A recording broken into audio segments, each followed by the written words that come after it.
የሕያው እግዚአብሔር ቤተ ክርስቲያን መጀመሪያይቱ የሐዋርያው የጳውሎስ መልእክት ወደ ጢሞቴዎስ ምዕራፍ 3 ቁጥር 15 እንደምን አደራችሁ? እንደምን አረፈዳችሁ? ከቋንቋ በላይ በሆነ ፍቅር የወደደን እንደ በደላችን እንደ ኃጢአታችን ያላደረገብን ንስሐ የምንገባበትን ጊዜ ያልነሳን አምላካችን እግዚአብሔር ስሙ ለዘላለም የተመሰገነ ይሁን። አምላክን ያየንባት መስታወታችን፣ የሕይወትን ምግብ የተመገብንባት አማናዊቷ መሶባችን፣ ወላዲተ ቃል ድንግል ማርያም በእናትነት ክብሯ ከፍ ያለች ትሁን። የመልአኩ የቅዱስ ገብርኤል የመልአኩ የቅዱስ ዑራኤል የጻድቁ አባታችን የአባ ጳውሊ በረከት በሁላችን ላይ ይደር፣ አሜን። የእውነት አምድና መሰረት የሕያው እግዚአብሔር ቤተ ክርስቲያን አንደኛ ጢሞቴዎስ ምዕራፍ 3 ቁጥር 15። ዛሬ እግዚአብሔር በገለጠልን መጠን ይህንን የሐዋርያውን መልእክት መነሻ በማድረግ የማለዳውን የእግዚአብሔርን ሐሳብ እናደምጣለን። አብረን መጓዝ እንድንችል እኔ የምናገረውን ቃል ደግማችሁ እንድትናገሩ በእግዚአብሔር ፍቅር ጠይቃችኋል። የእውነት አምድና መሰረት ስትናገሩ የእግዚአብሔር ቃል ኃይል ይሆናችኋል፣ ቡራኬ ይሆናችኋል፣ ጸጋ ትካፈላላችሁ። ስለዚህ ድምፃችሁን ከፍ አድርጋችሁ ትመሰክራላችሁ። የእውነት አምድና መሰረት የሕያው እግዚአብሔር ቤተ ክርስቲያን ቅዱስ ጳውሎስ ለመንፈስ ልጁ ለጢሞቴዎስ በጻፈለት መልእክት ቅድስት ቤተ ክርስቲያንን ምን እንደምትመስል የገለጠበት ቃል የቤተ ክርስቲያን መሰረትና አምድ እውነት ነው ይላል። በእውነት አምድነት የቆመች በእውነት መሰረት ላይ የታነጸች የሕያው እግዚአብሔር ቤቱ ናት ይላታል ቤተ ክርስቲያን። ዝም ብለን ወደ ቃሉ ጥልቅ ሳንገባ ገና በንባቡ አሁን ያለነው ተራ ስፍራ አይደለም የሚል መልእክት ወደ አእምሯችን ይመጣል። ምክንያቱም እቺ ያለንባት ቤት በሚታይ የድንጋይ መሰረት ላይ ስትታነጽ አይተናት ይሆናል። በዓይናችን የምናያቸው ይህንን ሕንፃ ያቆሙ አምዶችን እናውቃቸው ይሆናል። ይቺ ቤት በተራ ድንጋይ የታነጸች አይደለችም። መሰረቷ እውነት ነው፣ አምዷ እውነት ነው። ቤትነቷም የሰው አይደለም፣ የእግዚአብሔር ቤት ናት። እንዲያውም እግዚአብሔር ብሎ ሲገልጥ የሕያው እግዚአብሔር ነው ያለው። የዘላለማዊው አምላክ ቤት ናት ማለት ነው። ቅድም እንዳልኩት ገና ወደ ቃሉ ጥልቅ ሳንገባ ይሄን ብቻ ስናስብ ለካ ያለነው ተራ ቦታ አይደለም፣ እግዚአብሔር ቤት። በቤቱ የሰበሰበን እግዚአብሔር ስሙ ይመስገን። ሰው እንኳ ወደ ቤቱ ለማስገባት ሰው ይለይል። ለወዳጃችን የምንሰጠው ግምትና ቦታ የተለየ አይደለም። ሰው እንኳ ማጀቱን የሚያሳየው ስውሩን የሚገልጠው ለወዳጁ ነው። እኛ ምን የሚወደድ ማንነት ኖሮን ነው ወደ ራሱ ቤት እግዚአብሔር ያስገባል? እቺ ቤት ተራ አይደለችም ማለት ዛሬ የምንነጋገረው ስለ ቤተ ክርስቲያን ነው ማለት ነው። የቤተ ክርስቲያንን ክብር በቤተ ክርስቲያን ስንገኝ በምን አይነት አቋም መገኘት እንዳለብን ጥቂት እናነሳለን። ከወንጌሉ ንባብ ጋር በተስተካከለ መንፈሳዊ ቁመና ሆነን ወደ ቤቱ ባንገባም ለምን እግዚአብሔር ፈቀደልን የሚለውን እውነትም ነቢዩ ዳዊት እንዴት እንደገለጠ በማረጋገጫ ቃል እንመለከታለን። ዛሬ እግዚአብሔር ይግለጥልን። ለመሆኑ ወደ ቤቱ እንዴት ገባ? ስለ የትኛው ንጽሕናችን ገባ? ስለ የትኛው መልካምነታችን ገባ? ቅዱስ ጳውሎስ ይቺ ቤተ ክርስቲያን መሰረቷ እውነት ነው፣ አምዷ እውነት ነው፣ ቤትነቷ ለእግዚአብሔር ነው፣ የዚህች ቤት ራስና ጉልላት ባለቤትና ባለመብት ሕያው እግዚአብሔር ነው ብሎ ከመናገሩ በፊት ቤት ውስጥ ስለሚከናወኑ ነገሮች በዝርዝር ተናግሯል። ደግሞ ወንጌላዊው ማቴዎስ ቅድም ሲነበብ እንዳየነው የሰማያዊቱ መንግሥት አምሳል የሆነች ይቺ ቤተ ክርስቲያን ከአራቱ ማዕዘን የተሰበሰቡ ተጋባዦች የሞሉባት ቤት ናት ብሎ ደግሞ ተናግሯል። እስቲ በዝርዝር እንመልከታል። ይቺ ቤተ ክርስቲያን መሰረቷ አምዷ እውነት፣ ቤትነቷ የእግዚአብሔር ነው አለ። ምን ሊወዱ ነው? ስለ ቤተ ክርስቲያን ስናነሳ አስቀድሞ በብሉይ ኪዳን በደብተራ በድንኳን ትታወቅ የነበረችይቱ በጥላ የተገለጠችይቱ ቤተ ክርስቲያን በሐዲስ ኪዳን በክርስቶስ ትምህርት ከጸናች በኋላ የሐዲስ ኪዳኗ ቤተ ክርስቲያን በፊልጵስዩስ ቂሳርያ ተሰርታለች። በህንፃ ደረጃ ማለት ነው።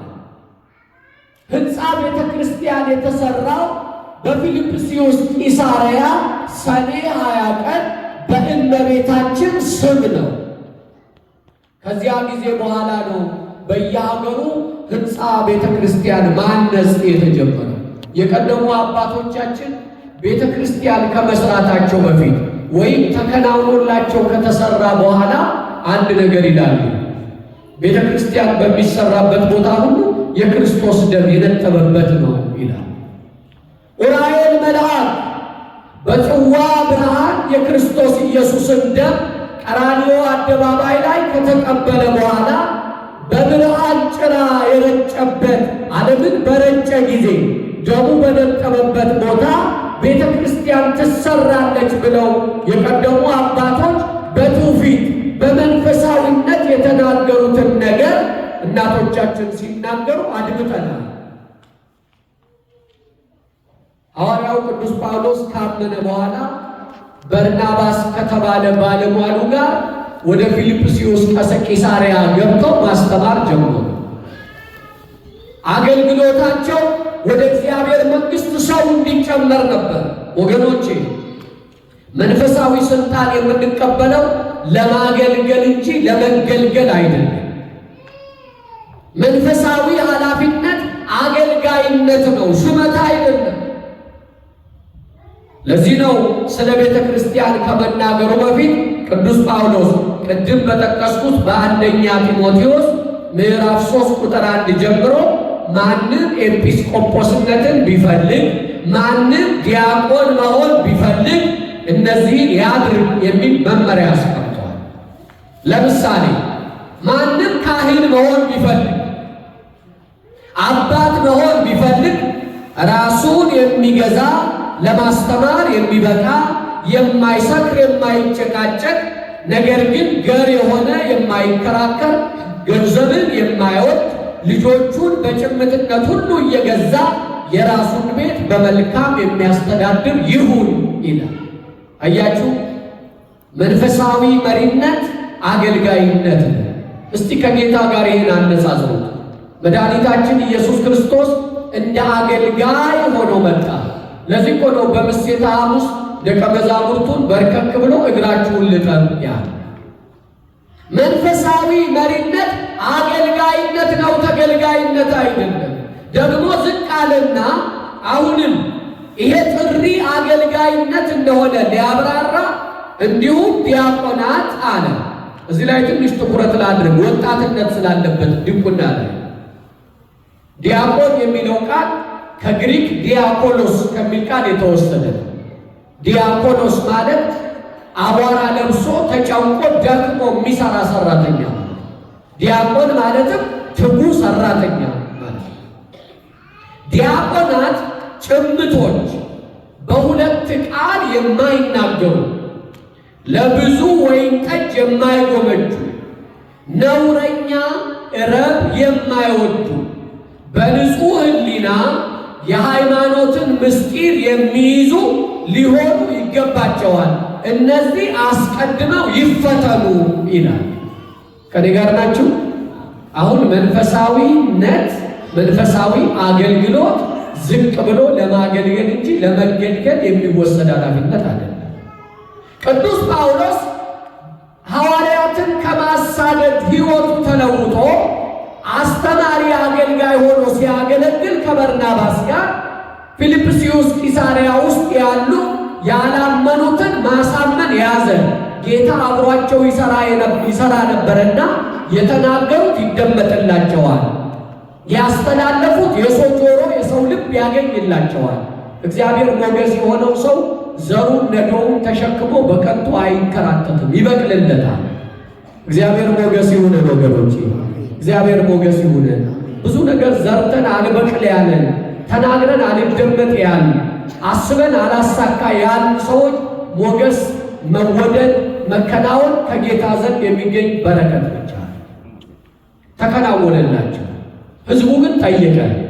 ካመነ በኋላ ከተረዳ በኋላ ሰው ወደ ቤተ ጣዖት አትሂዱ የምትሉን ከሆነ መካነ ጸሎት ለዩልን፣ እግዚአብሔርን የት ሄደን እናምልከው? ከቤተ ጣዖት ቀርተናል፣ ታዲያ የት እናምልከው እግዚአብሔርን ብለው ጠየቁ። ጥያቄው አግባብነት አለ። አንድን ሰው መስረቅ ማቆሙ ብቻ የእግዚአብሔርን መንግሥት አያስወርሰውም። አሁን ብዙዎቻችን አንሰርቅም፣ ጎበዞች ነን። አንዋሽም፣ ጎበዞች ነን። ልክ ነኝ አይደል? መልሱልኝ። ልክ ነኝ አይደል? ልብ በሉ። አንድ ሰው አለመስረቁ፣ መቼም ስርቆት ሲባል በመንፈሳዊ ሚዛን ካለ ነው ሰርቀናል፣ አስራቱን ያልከፈለ ሌባ ነው የሚባል ደጋግመን ስላነሳ፣ አለመስረቅ ብቻውን ወደ እግዚአብሔር መንግሥት አያስገባም። መስረቅ ያቆመ ሰው መመጽወት የሚባል ሌላ ነገር ካልተካበት አለመስረቁ ብቻ አያጸድቀውም። አያችሁ፣ መስረቅ አቁሞ መመጽወትን ከከለከለ ያ ሰው እንደሰረቀ ይቆጠራል። ብዙ ጊዜ እኮ እኛ የምንጎዳው አንድን ነገር ስንተው ምትክ የሆነ በጎነት አንጨምርበትም። እነዚህ ሰዎች ትክክለኛ ጥያቄ ነው የጠየቁት። ወደ ቤተ ጣዖት አትሂዱ ካላችሁን እግዚአብሔርን የት እናምልከው አሏቸው።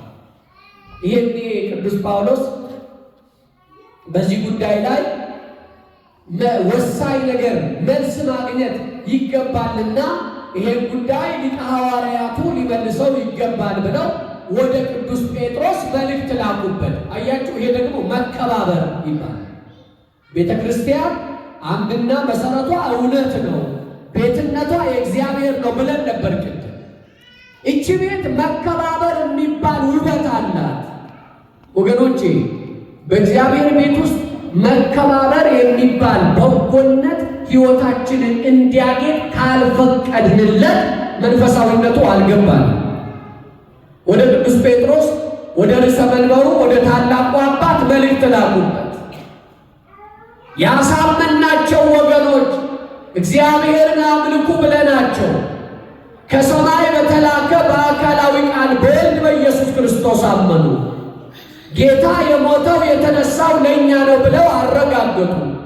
በመስቀል ላይ የተከናወነው የማዳን የቤዛነት ሥራ የእኛ ሕይወት የተከለለበት የማዳን ሥራ ነው ብለው ለዚህ ቃል እውነት ተሸነፉ። በቀደመ ሰው አዳም በኩል የመጣውን ሞት በዳግማዊው አዳም በክርስቶስ ኢየሱስ እንደተሻረ ስንነግራቸው ትክክል ነው፣ በሞቱ ሞታችንን የሻረ ኢየሱስ ክርስቶስ ነው ብለው አመኑ። ወደ ቤተ ጣዖት አትሂዱ አልናቸው። እዚያ ከቀረንስ የት ተሰብስበን ለእግዚአብሔር አምልኮ እንስጥ ብለው ጠየቁ። ምን እናድርግ አሉት። የጴጥሮስ መልስ ደግሞ ይደንቃል። እቺ ቤት የእውነት ቤት ናት። እግዚአብሔር ብቻ የሚከብርባት፣ እግዚአብሔር ብቻ ጎልቶ የሚታይባት፣ እግዚአብሔር ብቻ የሚወደስባት፣ እግዚአብሔር ብቻ ከፍ ከፍ የሚልባት ቤት ናት። ቅዱስ ጴጥሮስ እስቲ በጸሎት እግዚአብሔርን እንጠይቅ፣ እናንተም ጸልዩ እኛም እንጸልይ፣ መልሱን ከቆይታ በኋላ ከጸሎት በኋላ እንነግራችኋለን አለ። ወገኖቼ እንጸልያለን። በጸሎት የደከማችሁ የላችሁ? በትጋት እየጸለያችሁ ጠባለ ኪዳን መሸለ ቁርባን ብላችሁ እግዚአብሔርን በጸሎት ደጅ ትጠናላችሁ ወይስ ልማድ አድርሰን ነው የምንመለሰው? በሰንበት መምጣታችን ትልቅ ጸጋ ነው፣ የተፈቀደ ነው። በሰንበት ቤታችን እንድንተኛ የቀደሙ አባቶች ሥርዓት አልሰሩም፣ አበጃችሁ። ነገር ግን እየጸለይን ነው ወይ? እግዚአብሔር የጸሎት አቅማችንን እንደገና ያድስልን። አሜን በሉ። አንዳንድ ጊዜ ከጸሎት ሰይጣን የሚያሰንፈን በኃጢአት ስንወድቅ ምን አንተን እንዴት ይምርሃል? ያን ወደቅ ንስሐ ገባ፣ አሁን ደግሞ መልሰ ሰው መስለህ እግዚአብሔር ፊት ትቆማለህ እያለ ይከሰናል። ይሄን አንድ ነገር በሉት ሰይጣን። ቅድም ዲያቆናቱ ይሄንን ነው ታላቅ ቃል የነገሩ በመዝሙር 85 ቁጥር 15 ላይ መዝሙር 85 በቅድም 86 ቁጥር 15 ላይ አንተሰ እግዚኦ መሐሪ ወመስተሳይል፣ አቤቱ አንተ ግን መሐሪና ሩህሩህ አምላክ ነህ፣ ርሁቀ መዓት ወብዙኃ ምሕረት ወጻድቅ፣ መዓትህ የራቀ ምሕረትህም እውነትህም የበዛ ነጽር ላዕሌ እግዚኦ ተሳሃለኒ፣ ወደ እኔ ተመልከት ማረኝም አለ። አያችሁ፣ ትናንትና ወድቀህ ቆሽሸሃል፣ እግዚአብሔር ትናንት ይቅር አለ። ከዚህ በኋላ አሁን አንተ ሰው መስለህ ትጸልያለህ ብሎ ሲከሰን ሕሊናችንን ከጸሎት ሲያቦዝንብን ሰይጣንን አንድ ነገር በሉት፣ የእኔ አባት መሐሪ ነው በሉት። ይሄ ቃል ያስደነግጠዋል። እንደገና የጸሎት ኃይላችሁ ይመለሳል። እግዚአብሔር በጸሎት አሁንም ያበርታን። አሜን በሉ። በጸሎት የማይፈታ የለም ወገኖች፣ የማይፈታ የለም። አንዳንድ ጊዜ እኛ ተፈታ ምንለው በፈለግነው አቅጣጫ ሲመለስ ነው። እዚህ ጋር ነው የምንሳሳተው። አንድ ጉዳይ ተፈታ ምንለው ለምሳሌ ነው በቀላል አማርኛ እንደው እግዚአብሔር ወይ ቸገረኝ ቤቴን በበረከት ሙላልኝ ስንለው የጸለይንበት ጉዳይ ይሄ ቢሆን ቤታችን በበረከት ካልሞላ የተመለሰ አይመስልም። ምክንያቱም እኛ በፈለግነው ነው መልስ እንፈልግ። እኛ በፈለግነው የሚመለስ ከሆነማ ምኑን አባት ሆነ? ልጆቻችሁ የጠየቁትን ሁሉ ነው የምታረጉላቸው። የጠየቁትን ሁሉ አሁን አንድ ልጅ አባዬ ዛሬ ቢላ አምሮኛል ቢላ ግዛልኝ ቢላችሁ ለምን ብላችሁ ስትጠይቁት አይ እሱ አይመለከተም እኔ አማረኝ ቢላ ነው ቢል አባት ቢላ ገዝቶ ይሰጣል? መልሱ እያይዟችሁ ይሰጣሉ። ለምን በሉ መልሱ እንጂ እኔ ወደ እናንተ ያመጣሁት እኮ የራሳችሁ አይምሯችሁ በደንብ እንዲሰራ ነው። ለምን ምናልባት ይሄንን ቢላ ልጁ የማይገባ ቦታ ራሱን ነካክቶ ቢጎዳስ ብለን ነው አይደል? ሞቱን አስበን ምን እንጠነቀቅ? እግዚአብሔር ከእናንተ በላይ አባት። አያችሁ፣ እናንተ ልጄ ይጎዳል ብላችሁ ሳስታችሁ የማይመጥነውን የሚጎዳውን ነገር እንደማትሰጡት እግዚአብሔርም እኛ የጠየቅነውን ሁሉ እሺ በጀ ብሎ አይሰጥም። አሁን አንዳንዶቻችሁ የተከለከላችሁ አላችሁ። የምትፈልጉት አለ አልተሰጣችሁ። ለምን የኔ ጥያቄ አልተመለሰም አትበሉ። ሌላ ጋር የሌለ እናንተ ጋር ያለ የተሰጣችኋል አለ።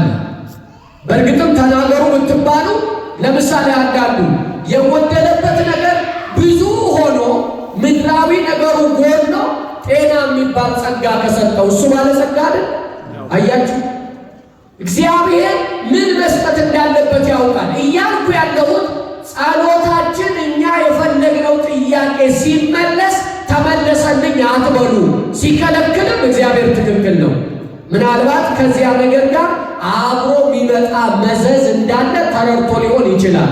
ስለዚህ ጥያቄ አልተመለሰም ጸሎት አቁም የሚልን ሰይጣን ምን በሉት አሉ ዲያቆናቱ ቅድም፣ አንተ ግን መሐሪ፣ ይቅር ባይ፣ ጻድቅ፣ ታማኝ ነህ በሉት። እግዚአብሔር የጸሎት ጉልበታችንን ያጽናልን። አሜን በሉ።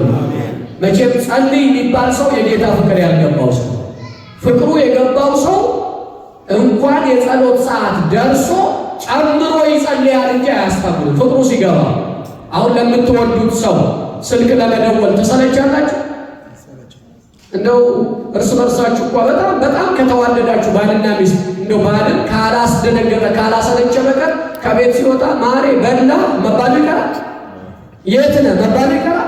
የምንወደውን ይህን ያህል ከተከታተል የጌታ ፍቅር ቢገባን ኖሮ በቀን 7 ጸልዩ 3 ጸልዩ እንባል ነበር። ዘመዶቼ ፍቅሩ ሲገባን በየደቂቃው ነው ወደ ላይ የምንደውለው። አልተነካንም፣ በፍቅሩ አልገባንም። የደሙ ዋጋ አልገባንም። የመስቀሉ ዋጋ እንዴት በምጥ እንደተወለድን አልገባንም። ይሄ ቢገባንማ ጸልዩ፣ ሥጋው ደግሞ ተቀበሉ፣ ንስሐ ግቡ አንባልም ነበር። እግዚአብሔር ወደ ፍቅሩ ከፍታ ያሳድገን። አሜን በሉ።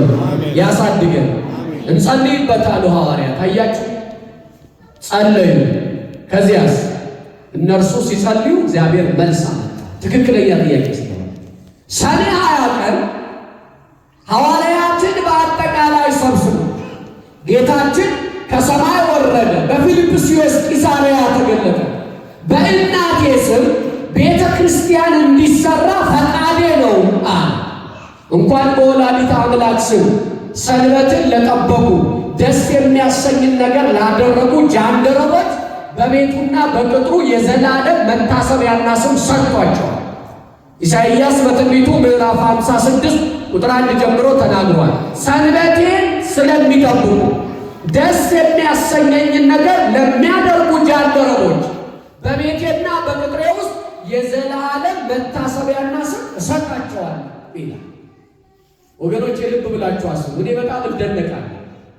አንዲትን ቤተ ክርስቲያን በመልአክ ስም፣ በጻድቅ ስም፣ በቅዱስ ስም ስንሰይም ቤተ ክርስቲያን የጌታ ናት እንጂ የገብርኤል የሚካኤል እያላችሁ ለምን ትጠራላችሁ ይላል።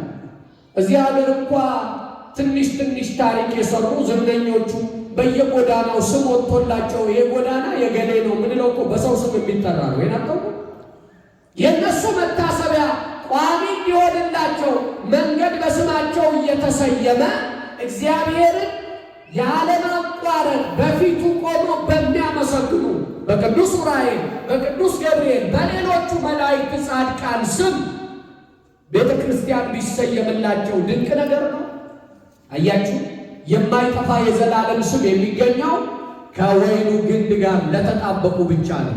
ከእሱ ጋር ላልተጣበቁ ስም አጠራር የላቸው፣ ይረሳል። በእናቴ ስም ቤተ ክርስቲያን እንዲሰራ ፈቃዴ ነው አለ። ከዚያስ ከምስራቅ በኩል ካለ ተራራ 3 ድንጋዮችን በጥቅሻ ጠራች። እግዚአብሔር ይችላል። 3 ድንጋዮች ተዘጋጁ። እነዚያ ድንጋዮች እንደ ሰም መቅለጥ ጀመሩ፣ እርስ በርሳቸው ተያይዘው። ይሄ የሚከናወነው ጌታ ባለበት ኢየሱስ ክርስቶስ ባለበት ነው። በቤተ ክርስቲያን በአዋልድ የተመዘገቡ በስንክሳር የሰፈሩ ታሪኮች የክርስቶስ ኢየሱስን ክብር ጉልህ የሚያደርጉ ማሳያ ታሪኮች ናቸው። ዘመዶቼ ቤተ ክርስቲያናችን ንባብን አንብባ ዝም ብላ የምታሰናበት ቤተ ክርስቲያን አይደለች። ንባብ ይተረጎማል፣ ይብራራል፣ ይመሰጠራል። በዚህ ስዕል ነው የምታስተምረው ቤተ ክርስቲያኒቱ። ለምሳሌ እዚህ ጋር ቆም ልበልና ዛሬ የተነበበው የማቴዎስ ወንጌል ምዕራፍ 22 ቁጥር 1 እስከ 14 ያለው ነበር። ንባቡን ልብ ብላችሁ ሰምታችሁ ከሆነ ስለ ወይን ወደ ሰርግ የተጠሩ ሰዎች ነበሩ። መጀመሪያ ክብር ተሰጥቷቸው ተጠሩ። አንዱ ወደ ንግድ ሄዳለሁ፣ አንዱ ሞፈር እርሻ አለብኝ ብሎ እምቢ ብሎ ቀረ። ሂዱና በአራቱ ማዕዘን ያገኛችሁትን ሁሉ ጠርታችሁ ወደ ሰርጉ ቤት አምጡልኝ። የተዘጋጀው የበሰለው የተሰናዳው ምግብ የሚበላው አጥቶ የተጠሩት የማይገባቸው ሆነው በመቅረታቸው ማዕዱ አይታጠፍም፣ ሰርጉ አይታጎልም። በአራቱ ማዕዘን ዞራችሁ ያገኛችሁትን ሁሉ ጥሩ አላቸው። በአራቱ ማዕዘን ያገኙትን ሁሉ ጠርተው አመጡ። የሰርግ ልብስ ያለበሰ አንድ ሰው ተገኘ። እዚህ ላይ ልብ ብላችሁ አስተውሉ። የተጠሩት ከመንገድ ነው። ከመንገድ የተጠራ ሰው የሰርግ ልብስ ለብሶ ይመጣል? መልሱልኝ። ይመጣል? አይመጣም። ቀድሞ አልተነገረውም፣ አልተዘጋጀም። ስለዚህ ጣሪው ከመንገድ ስላስጠራው እንጂ የሰርግ ልብስ ለብሶ ለመምጣት ሳይዘጋጅ ቀርቶ አይደለም። ወደ ሰርግ ቤት ሲገባ የሰርግ ልብስ ባለመልበሱ የሰርጉ ባለቤት አይቶ ወዳጅ የሰርግ ልብስ ሳትለብስ እንዴት ወደዚህ ገባህ አለው ይላል። አሁን በተራ ንባብ ይሄንን ከተረዳ ቅድም ያነሳሁትን አይነት ጥያቄ እናነሳለን። እንዴት ከመንገድ ተጠርቶ ከጎዳና ናበል ተብሎ ገብቶ የሰርግ ልብስ እንዴት አለበስክም ይባላል ብለን ልንተረጉመው እንችላለን። አባቶቻችን ግን እቺ የሰርግ ቤት የተባለች ሰማያዊት መንግስት መንግስተ ሰማያት ናት፣ ወይም እቺ የሰርግ ቤት የተባለች ቤተ ክርስቲያን ናት። በአራቱ ማዕዘን ያገኛችሁትን ጥሩ የተባሉ ሐዋርያት ናቸው። ወጥተው አስተምረዋል። ከሐዋርያት በኋላ የተነሱ 70 አርድእት፣ ከዚያ በኋላ የተነሱ ሊቃውንት፣ ከዚያ በኋላ የተነሱ መምህራን ናቸው። ሲጠሩ ይኖራሉ። ወደ ሰርግ ቤት ሰው ይተማል። ሰርግ ቤት ውስጥ ልብስ ያለበሰ የተባለው ሲጠራ ትምህርት ሰምቶ ንስሐ ያልገባ ሰው ነው ብለው ተርጉመዋል። አያችሁ፣ እቺ ቤተ ክርስቲያን ንባብን ብቻ ነግራ በጥሬው የምታሰናብት አይደለች። ተዋሕዶ ልዩ ናት። ተዋሕዶ ድንቅ ናት። የተሰወረውን ፈታ ትገልጣለች። አያችሁ፣ አሁን ጌታችን ተገልጦ 3 ድንጋዮች እርስ በርስ እየተያያዙ እንደ ሰም መቅለጥ ያዙ። እንዲህ እንደናንተ አስገራሚ የሆነ ሕንፃ ሆነው ተያያዙ። 3 ክፍል ሆኑ። ሰኔ 20 ቀን ነው የታምር የተከናወነው። ቤቱ የእውነት አምድና መሰረት የማን ቤተ ክርስቲያን? ያው እግዚአብሔር ቤተ ክርስቲያን። እነዚያ ድንጋዮች እርስ በርስ ተያይዘው ቤቱ ከተሰራ በኋላ ሰኔ 21 ቀን ጌታችን ራሱ ቀድሶ እነዚያን ደቀ መዛሙርት ሐዋርያትን አቅርቧቸዋል። በእናቴ ስም ቤተ ክርስቲያን እንዲሰራ ፈቃዴ ነው ብሉ። ልብ በሉ ወገኖች፣ እቺ እንደ ቤተ ክርስቲያን ሰኔ 20 ቀን ሲመሰርታት ድንጋይ እየቀለጠ ነው። እግዚአብሔር ይችላል። ድንጋይ የሚያቀልጥ ጌታ። እንዲያውም ምን ብሏል ነቢዩ? የድንጋዩን ልብ ከእናንተ አወጣለሁ የሥጋንም ልብ እተካላችኋለሁ ይላል። እግዚአብሔር ድንጋዩን ያውጣልን። አሜን በሉ። ድንጋዩን ያውጣልን። ድንጋይ የሚቀልጥለት ጌታ ቤተ ክርስቲያንን በሚታይ ግዘፍ በእመቤታችን ስም ለመጀመሪያ ጊዜ አነጻ። ያቺ ቤተ ክርስቲያን ከአራቱ ማዕዘን የተጠራን ሁላችን ምንሰበሰብባት ናት። ያቺ በእመቤታችን ስም እንደተሰየመች ከዚያ ጊዜ ጀምሮ እግዚአብሔር በፈቀደ በጻድቃን በቅዱሳን ነቢዩ ኢሳይያስ በተናገረላቸው አባቶቻችን ስም ቤተ ክርስቲያን ትሰራለች። ማን እንዲሰበሰብ? የተጠራ ሁሉ። ወገኖቼ እዚህ ውስጥ በልዩነት የገባን የለም። እዚህ ቤተ ክርስቲያን አንተ ከየት አንቺ ከየት፣ ቀለምህ እንዲያ ቀለምሽ እንዲህ የሚባል ጥያቄ የለም። የመጣ ሁሉ ይገባል። እቺ ቤተ ክርስቲያን የሁላችን መሰብሰቢያ ናት። እስቲ አስቡት፣ ያለ ልዩነት በአንድነት ያለ ምንም መመዘኛ ደጇ ክፍት ሆኖ እንገባለን። ወደዚህ ስንገባ በምን ስርዓት በምን አመለካከት መግባት እንዳለብን ተነግሮናል። የሰርግ ልብስ ያለበሰ ገባ የተባለው ወደዚህ ሲገባ መከወን ያለበትን ስርዓት ያልከወነ ሰው ወይም ንስሐ ያልገባ ሰው። ወደ ቤተ እግዚአብሔር ስትገቡ ስርዓት ጠብቀን ነው የምንገባው። ለምሳሌ ወደ ቤተ ክርስቲያን ከምንገባበት ስርዓት አንዱ ጫማ ማውለቃችን ነው። ይሄ የኛ ጌጠኛ ስርዓታችን ነው። የተዋህዶ ጫማውን ብቻ አውልቀን ግን በልባችን ያለውን የኃጢአት ሰንኮፍ ካላወለቅን የሰርጉ ባለቤት ኢየሱስ ክርስቶስ ሲመለከት የሰርግ ልብስ ያለበስከው እገሌ፣ የሰርግ ልብስ ያለበሽው እገሊት የሚለው ልብን የሚያየው ሙሽራው ኢየሱስ ክርስቶስ ነው። አያችሁ፣ እኛም የሚታየውን ጫማችሁን ነው የምንቆጣጠረው። ጫማ ያደርጋል ብለን ነው ምናምን። መቼም አንድ ሰው እዚያ በር ላይ ጫማ አድርጎ ወደዚህ ሲገሰግስ ብናየው ዝም የሚለው ሰው አለ? እየተረባረብን ነው። አሁን ምን ነው ንስሐ ያልገባች ንስሐ ያልገባ ልቡን ለእግዚአብሔር ያልረታ ሰው ሲመጣ ወንድሜ ወዳጄ ዘመኑ አልቋል፣ ጊዜው ተጠናቋል፣ ንስሐ ገብተሃል ተመልሰሃል ብለን ሌላውን እንጠይቃለን ወይስ ራሳችንን እንጠይቃለን? ራሳችን ኧረ ተውት፣ ሌላው ስለ ሌላውማ ምን ይመለከተናል? ወደዚህ ስትገቡ እገሌ የራሳችሁን ስም እየጠራችሁ እገሌ ጫማህንስ አወለቅከው በልብ ያለውን የኃጢአት ሰንኮፍ አውልቀህ ጥለሃል እያላችሁ ራሳችሁን ትጠይቃላችሁ። ሙሽራው የዚህ የሰርጉ ባለቤት ከመጠየቁ በፊት ራሳችሁን ጠይቃችኋል? ዘመዶች ራስን መጠየቅ ያስፈልጋል። መጠየቅ ስላለ የሚገርመው የሰርግ ልብስ ያለበሰው ወዳጄ አለው። ይሄ ነው የሚደንቀው። የትኛውንም ኃጢአት ሰርተንስ ባልተሰናዳ ስብዕና ወደ ቤተ እግዚአብሔር ብንገባ ወዳጄ ይላል። ለምን ወዳጄ አለ ቢሉ መፍቀሬ ሰብ ነው ይላል። ሰው ወዳጅ፣ ሰው ወዳጅ። የወደደን ጌታ ስሙ የተመሰገነ ይሁን። የወደደን ጌታ ክብሩ ከፍ ከፍ ያለ ይሁን። እዚህ ውስጥ ያልተወደደ የለም። እኔ ሁልጊዜ በሉ ብላችሁ አንዳንድ ቃል አለ በጣም ልብ ስለሚያሳርፍ ነው። እስቲ በሉ ይወደኛል በሉ።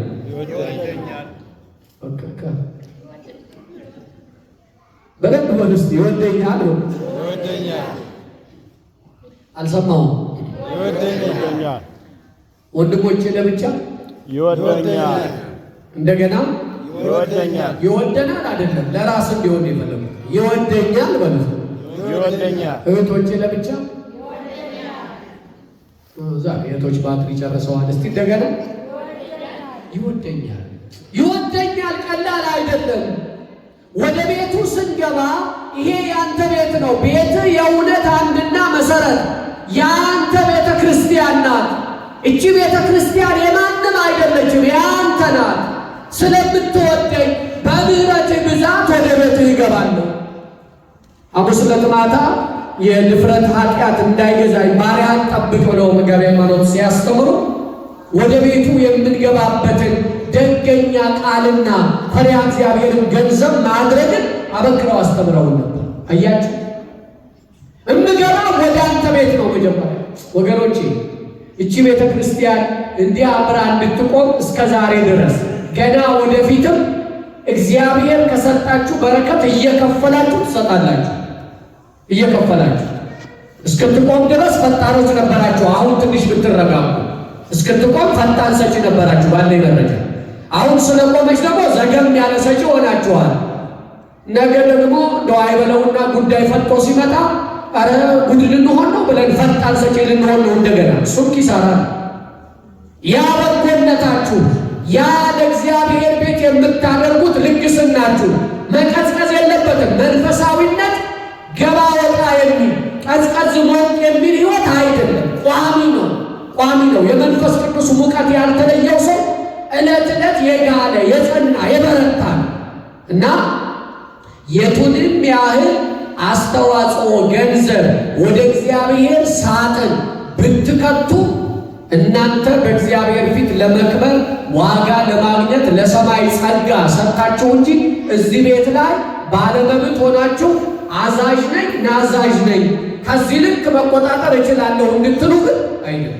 ቤቱ የማቤት ስለሆነ እችን እንዳትሳሳቱ እባካችሁ ንገሩኝ። ቤቱ የማቤት ስለሆነ እኔ ተደጋግሞ ስለተባለ ብዙ ጊዜ ኢትዮጵያ ተሰብኳል። በእርግጥ የሆነ ጊዜ ይነሳና ጉዳዩ ይቆማል። ኢትዮጵያ ውስጥ አንዳንድ አብያተ ክርስቲያናት ስትሄዱ ሁላችንም በየራሳችን አንዳንድ ስትሄዱ እንዴ ይሄ እኮ አያቴ ገሌ እኮ የሰጠው ቅድመ አያቴ ገርማችሁ ይሄ ከዚህ መልስ አይተሃል ይላችኋል። እዛ ያለ አይተ ይህን ያህል ጋሻ መሬት ሄክታር ቅድመ አያቴ አቶ እንትና የሚባሉ ናቸው የሰጡት፣ የተከሉት እኮ አባቴ ናቸው ይላችሁ። የሆነ መንፈሳዊ አገልግሎት ሲደረግ ለሌላው አንድ ከበሮ ወጥቶ ከሆነ እሱ ግን አያቱ ስለተከሉት እንዴ ምን ነው ከበሮውን አሳነሳችሁት ይላል። 5 ከበሮ መውጣት አለበት ለሱ። ያ ቤት ግለሰብ የሚከብርበት ቤት አይደለም። ቤቱ የእግዚአብሔር ነው። መልሱልኝ፣ የማን ነው? አሁን የዚህ ቤት ባለቤት ማን ነው? እግዚአብሔር። የሕያው እግዚአብሔር ቤተ ክርስቲያን ናት። ስትገቡ ወደ ቤትህ በምህረትህ ብዛት እገባለሁ። ጌታዬ ሆይ እቤትህ የገባሁት ጫማ አውልቄ ነው። የልቤ ጫማ አለመውለቁ፣ የሰርግ ልብስ አለመልበሴን ግን አንተ ታውቃለህ። ገመናዬን አንተ ታውቃለህ። እኔ በነጠላ፣ እኔ በጋቢ፣ እኔ በካባ፣ እኔ በቀሚስ ተሸፍኛለሁ። ውስጤ ያለውን ጉዳትና ጉድለት መርምረህ የምታውቅ ንጉሥ አንተ ነህ። በምህረትህ ብዛት እገባለሁ። የገባሁት በእኔ ችሎታ አይደለም፣ ስለወደድከኝ ነው። ለዚህ ነው ወዶኛል ነው ያልኳቸው ወገኖች። የገባነው ስለወደደን፣ እዚህ የምንገኘው ስለወደደን ነው። ይሄ ፍቅር ቃል የማያዛባው ፍቅር ነው። ይሄ ፍቅር ሁኔታዎች የማይለውጡት ፍቅር ነው። ይሄ ፍቅር ማግኘትና ማጣት፣ መክበርና መዋረድ፣ መታመምና ጤና የማይገለባብጡት የጸና ፍቅር ነው። የሚወደን በማንኛውም ሁኔታ ውስጥ ሆነ ዕለት ዕለት በማያረጅ ፍቅር ነው።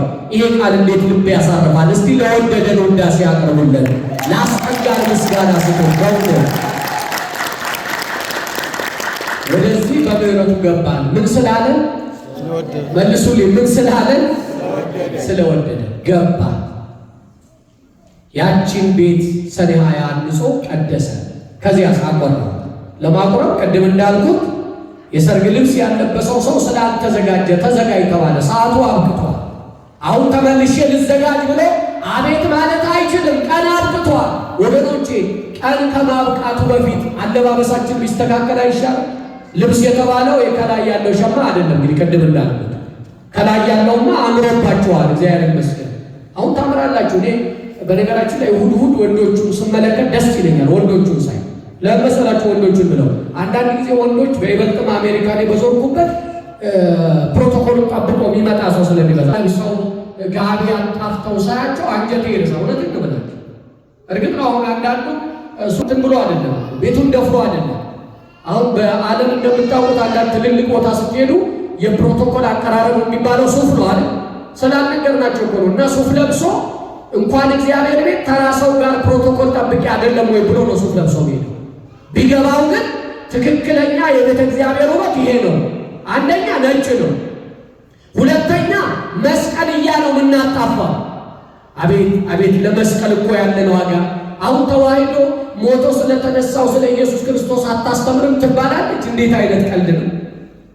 ስንገባ እንኳ መስቀልያ አጣፍተን ነው። ልብ በሉ፣ መስቀል ነው ተሸክመን የምንገባው። ከመስቀሉ ውጭ ትምክህት የለንም። ልብሱ ነጭ ነው። በዚያ በታረደው በግ በዙፋኑ ፊት ቆመው የሚያመሰግኑ ነጭ የለበሱ ናቸው። ሥርዓተ ሰማይ ተሰራ በምድር ነው። የሰማዩ ሥራ በምድር ተሰርቷልና እዚያ ለታረደው በግ ነጭ ለብሰው ውዳሴ እንደሚያቀርቡ ቅዱሳን በምድር ባለችው አማናዊት ቤቱ የእውነት አንድና መሠረት በተባለች በሕያው እግዚአብሔር ቤተ ክርስቲያን በመንበሩ ፊት ነጭ ለብሰን እንቆማለን። አያችሁ፣ ላይኛውማ ያምራል። የእህቶችንማ ምን እናገራለን? እናንተ እንዲያውም ቀን እያጣችሁ ካልሆነ በቀር ድንቅ አለባበስ አላችሁ። አሜሪካ ውስጥ በጣም የተደነቁ እንደው አይን የሚማርክ ቀለሙንና ዲዛይኑን ከየት አመጡት ብለን የምንገረምበት ልብስ የምትለብሱ አሜሪካ ያላችሁ እናቶች እህቶች ናቸው። ግን እንደው ሌላ ጊዜ እንመለስበታለን እንጂ እግረ መንገድ ብልጭ ሲልልኝ ነው። አንዳንድ ጥበቦች እዚያው ቁም ሳጥን ሆነው ብል ሊበላቸው ነው። ወደ ጀማይካ እናሻግረዋለን ብለን ነበር፣ ትዝ ይላችኋል። ስለዚህ አሁንም አስቡ፣ ይሄን አባ አንድ ቀን ያመጡታል መላከ ምስታል። እዚያ ጀማይካ ላይ ያሉ ኢትዮጵያ የሚሉ የኛ ወገኖች አሉ። ትሪንዳንድ ቶቤጎ ላይ አባታችን ባገለገሉበት ዘመን ያኔ በፍልሰታ እንኳ ሄደው የሚቆርቡበት ነጠላ ያጡ የኢትዮጵያ ልብስ ማግኘት ያልቻሉ አሉ። እዚያ ጊዜ ወስደን ለእነሱ የሚላክበት ነገር ይመጣል እና ላይኛው አለባበስ ችግር የለብንም፣ እዚህ የለብንም። የጎደለን ምንድን ነው? ውስጥ ላይ ያለው ያለበሰ ደግሞ ውስጡን ያላሳመረ ደግሞ ለብሰህ አልገባህምና ጥርስ ማፋጨት ልቅሶ ወዳለበት አውጡት የሚል ቃል ይመጣል። ወገኖቼ ወደ ውጭ ጥርስ ማፋጨት ልቅሶ ወዳለበት ወደ ጽኑ ጨለማ ከመጣን በፊት አለባበስን ውስጥን ማቅናት አይሻልም? ይሻል። መቼ ነው የምናቀናው? መቼ ነው? መቼ ነው? እኔ በጣም ነው የምደነቀው። መቼ ነው? መቼ ነው? እንግዲህ ፍቅሩ ገባን፣ ቃሉ ተነገረ፣ ለዘመናት እንሰማለን። የመስማት ችግር የለብንም። በቤቱ ተገኝተናል። እሰየው አበጃችሁ። ቆይ ዛሬ ቆይ ነገ አላችሁ። ቀጠሮ ሰጣችሁ። እግዚአብሔር ከቁጥር አላጎደላችሁም። በቀጠሮ ጊዜ ሰጣችሁ፣ አሰነበታችሁ። ግን መቼ ይሆን ያ ሰው ወደ እውነት ቤት የሚገባው? የእውነትን ዝናር ታጥቆ እንጂ በሐሰት አይገባም። አንተ ሐሰት ለብሰህ ገባ፣ ማን ፈቀደልህ? ወደ እውነት ቤት የሚገባው እውነትን ጌጠኛ ካባ አድርጎ ደርቦ ነው። አንተ ግን በመታበል እምነትን ገንዘብ በማድረግ በሐሰተኛነት የማይገባ ሆነ ገብተሃል ብሎ ሙሽራው ጠየቀው ይላል። ወገኖቼ እቺ ቤት የእውነት ቤት ናት። አምድና መሰረቷ እውነት፣ ቤትነቷ የእግዚአብሔር። ምን ተማርን ዛሬ? እግዚአብሔር ምን ነገረን ዛሬ? በዚህ በሰኔ 20 እና 21 ታሪክ መነሻነት ቅዱስ ጳውሎስ ለጢሞቴዎስ ለመንፈስ ልጁ እቺ ቤት ምን አይነት ቤት እንደሆነች ዲያቆናት፣ ካህናት፣ ኤጲስቆጶሳት የሚያገለግሏት እቺ ቤት በምን አይነት ክህነት ሊያገለግሏት እንደሚገባ ከተናገረ በኋላ መሰረትና አምዷ እውነት ቤትነቷ የእግዚአብሔር ነው ብሎ መናገሩን አንስተን ይቺ የሰርግ ቤት ሁሉ እንዲገባ የተፈቀደባት ቤት ናት። ስንገባ ግን አለባበስ የሚባል ንስሐ የሚባል በልብ ላይ ተሰንጥሮ የቀረ ኃጢአት ተሸክሞ መግባት እንዳይገባ ወንጌሉ እንዳስተማረ ቤተ ክርስቲያን የተሰራችው በቀደሙ አባቶቻችን የጋራ ሱባኤና ጸሎት መሆኑን አስታውሰን የጸለየ ሰው መልስ ያገኛል።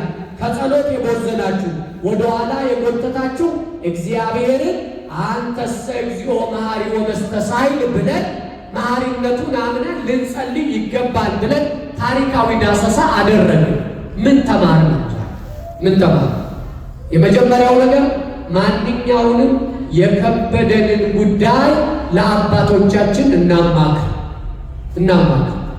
እኔ ደጋግሜ ዛሬም እደግማለሁ፣ ወደፊትም አንደበት እስካልተያዘ ድረስ ከመደጋገም አልቦዝንም። ምክንያቱም ትናንት የሰማ ይኖራል፣ ዛሬ ደግሞ ሳይሰማ እንዳይሄድ የሚፈልገው ስላለ ይነገረዋል። ወገኖቼ ምን ቢከብደን ወደ አባቶቻችን እንምጣ። አባቶቻችን መላ አላቸው ከእግዚአብሔር ጋር ስለሚነጋገሩ። አባት የሰጠን እግዚአብሔር ስሙ የተመሰገነ ይሁን። የሰማዩ አባት የእግዚአብሔር ወኪል ናቸው ካህናት። የሰማዩ የእግዚአብሔር ወኪል ናቸው። አዎ ካህን በአይን ሲመለከቱ ተራ ሰው ይመስላል፣ አገልግሎቱ ግን መልአካዊ። ስለ ክብረ ክህነት በምን ቃል ልንገራቸው? የካህን ክብርና ዋጋው ትንሽ ዕድሜያችሁ ከፍ ያለ ኢትዮጵያ ውስጥ የምታውቁ ሰዎች በአይነ መንፈስ ተመለሱ።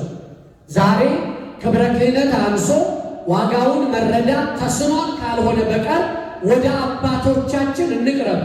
ልክ እነዚያ ሲጠየቁ እስቲ ሊቀ መንበራችን ርዕሰ መንበራችን ቅዱስ ጴጥሮስ ነው እርሱ ይጠየቅ ብለው ወደ እርሱ እንደላኩ የመከባበር ቤት ናትና ወደ አባቶቻችን እንቅረብ። አባቶቻችንን እናክብር። ያ ነው። ሁለተኛ እግዚአብሔር ዛሬ ያለ በምንም ሁኔታ ውስጥ ሁሉ ጸልዩ፣ እንጸልይ።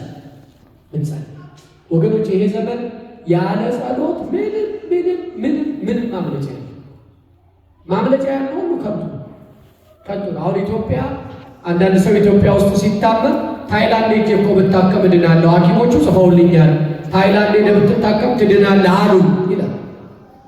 እዚያ ድረስ ደግሞ ገንዘብ አውጥተው የማይድኑት ብዙ ናቸው እንደምታውቁት። አሁን ጠቢባን ናቸው የተባሉ የዓለምን ጉዳይ ጠቅለዋል፣ የእውቀት ማማ ላይ ከፍ ብለው ቆመዋል። ያኗቸው ሁሉ የማይመልሱት ጥያቄ አለ። ጸሎት ግን የማይመልሰው ስትጸልዩ ስንጸልይ እኛ ምንሻውን መልስ ብለን እኛ እንደፈለግነው እንዲመልስ ሳይሆን አባቴ አንተ እንደ አባት መልስልኝ ብላችሁ ጸልዩ። እችን አተዋለዋ በመሰረቱ ስንጸልይስ አባታችን ሆይ ብለን አይደል የምንጀምረው? እስኪ በሉ አባታችን ሆይ በሉ አንዷን ቃል ብቻ አባታችን ሆይ። አሁን አባቴ ሆይ ብሎ የጀመረ ሰው እኔ እንዳልክ ይላል። አያችሁ ስንጸልዩ አባቴ ሆይ አንተ እንዳልክ ነው። አንተ የወደድከው ይሁንልኝ በሉ። እሱ የወደደው ለእኛ የማይጠቅም መሆኑን ስለሚያውቀው አንተ ከወደድከው ይሁን በሉ። ህመምን ቢሆን ከወደድከው ይሁን። ጳውሎስ የራስ ምታቱ መላልሼ ነግሬያቸዋለሁ። የራስ ምታት ነበረበት እንደ ማይግሪን ንቀልልኝ ብሎ ሱባኤ ገባ፣ ጸለየ፣ መከራ በላ፣ አልሆነለት። ምን አለ መጨረሻ ላይ? ኃይሌ በድካም ይፈጸማል ብለኸኛልና አንተ የወደድከው ይሁን። አያችሁ ጸልዩ፣ ግን ማን እንደወደደ መልሱልኝ። ማን እንደወደደ? እግዚአብሔር እንደወደደ። ሁለት ሶስተኛ ይሄ ቤት የእግዚአብሔር ቤት የእግዚአብሔር ቤት። እባካችሁ ወገኖች ሲከፋችሁ መጣችሁ እዚህ ያለቅሱ፣ ሆድ ሲብሳችሁ እዚህ ደጅቱ። በማንኛውም ሁኔታ ውስጥ ወደ ቤቱ እንኳን በሰንበት በምችሉት አጋጣሚ እግዚአብሔር መቅደስ የሰጣችሁ ዕለት ዕለት መጣችሁ ደጅ እንድትጠሩት ነው። ይቺ ቤት ግን የማንም አይደለች። ባለመብቷ ባለቤቷ ራስ ኩልላት መሰረቷ እግዚአብሔር። ይሄን ልብ ብላችሁ እንድትረዱ። ሌላስ ይቺ ቤት የእውነት ቤት ናት። የመጨረሻ ቃል ነው። የምን ቤት? የእውነት ቤት ናት። እውነት ክርስቶስ ነው። በሌላ ግልባጭ የክርስቶስ ቤት ናት እያለ በአንጻራዊነት ግን እዚህ ሐሰተኛ ሆኖ መቆም አይቻልም። ሐሰተኛነት ምንድን ነው? ቅድም እንዳልኩት ነው። በሕጉ የተደነገገልንን እያንዳንዱን ነገር አለመተግበር ሐሰተኛነት። ለምሳሌ እንግዲህ ማን እንደዋሸ ጌታ ሥጋዬን ብሉ ደሜን ጠጡ የዘላለም ሕይወት አላችኋል። ልክ ነኝ አለ። ዕለት ዕለት ያ በቀራንዮ አደባባይ የተሰዋልን የአርብ መስዋዕት ዛሬም ትኩስ ሆኖ ወደኛ ይመጣል። በተቀደሰ ይመጣል። ፊት ለፊት ይቆማል። ያልቆመበት ጊዜ የለም። ድርገት ሲወረድ እዚህ ነው ይቆማል። እኛ አንመጣም፣ እሱ መጥቷል። አሁን የዋሸው ማን ነው? መልሱልኝ። አይዟቸው የመጨረሻ በደንብ እንስማማ። በነገራችን ላይ እንዳትሳቀቁ። እንደው እኩሌ ሳይገባኝ ቀርቶ አይደለም፣ እንደው እሷን ቢበላይ ነው እንጂ እሱም ቢብሎኝ ነው እንጂ እንድትሰከሰቁ አይደለም። መጀመሪያ በደንብ እንድንረዳ ነው። አይምሯችን በዚህ መጥገብ ስላለበት ንገሩኝ። አሁን እሱ ሥጋዬን ብሉ ደሜን ጠጡ ወደ እናንተ በፍቅር መጥቻለሁ ብሎ እንደተናገረ ዕለት ዕለት ይመጣል፣ ይቆማል ፊት ለፊታችን። እኛ ወደ እሱ አልመጣም፣ እሱ መጥቷል። አሁን የዋሸው ማን ነው? በእርግጠኝነት እስቲ እኛ የምትለዋ ያላሉ ስላሉ እኮ ነው። አሁን ግራ ገብቷቸው የሚያዩ ስላሉ ማን ነው የዋሸው? አሳዩ እጃችሁን፣ አይዟችሁ በደንብ እንደው ድጋፍ ሁሉ እኮ እጅ አውጡ እያላሰቃየ እኮ እንደውም ለእንትን ነው እንዲጃችሁን ስታረጉ ነቃ ትላላችሁ። አይዟችሁ እስቲ ከፍ አድርጉ።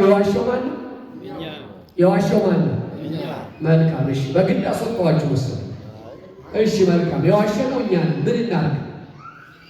መፍትሄ ንገሩን። አሁን ችግሩን አገኘን አይደል? መፍትሄው ምንድን ነው? ምን እናድርግ? መፍትሄው ምንድን ነው? አቤት መቼ እንግባ ንስሐ? ግድ የለም ጨርሱልኝ እናንተ። መቼ እንግባ ንስሐ? እስቲ ዛሬ ምትሉ ዛሬ ማለት እስከ ማታ ነው። እሺ አሁን የምትሉ ቆይ ግድ የለም አሁን የምትሉ እስቲ አሁን ንስሐ እንግባ ምትሉ አሁን እሺ። አይ ቆይ ላስብበት ምትሉ ያላወጣችሁ ስላላችሁ ላስብበት ወይ አያችሁ። አሁን ያላችሁ በመሰረቱ አሁን ያላችሁት እንደመቼም ያን ያህል አስጨናቂዎች አይደለም እንጂ አሁን ያላችሁት እዚያ ገረገራዋ ላይ ቆሜ በሉ አሁን ያላችሁ ሙተራ በተራ ብሉ እናዘዝ ይሆን ጥሩ ነው። ግን ወስኑ እኔ አሁን እንደው ዝም ብሎ በስሜት እንድትገቡበት ሳይሆን ቤቱ የእውነት ቤት ስለሆነ የሰርግ ልብስ ያለበት ውጣ ተብለን ወደ ሲኦል ከመጣላችን በፊት እባካችሁ ራሳችንን ለክርስቶስ እንስጥ እናስረክብ።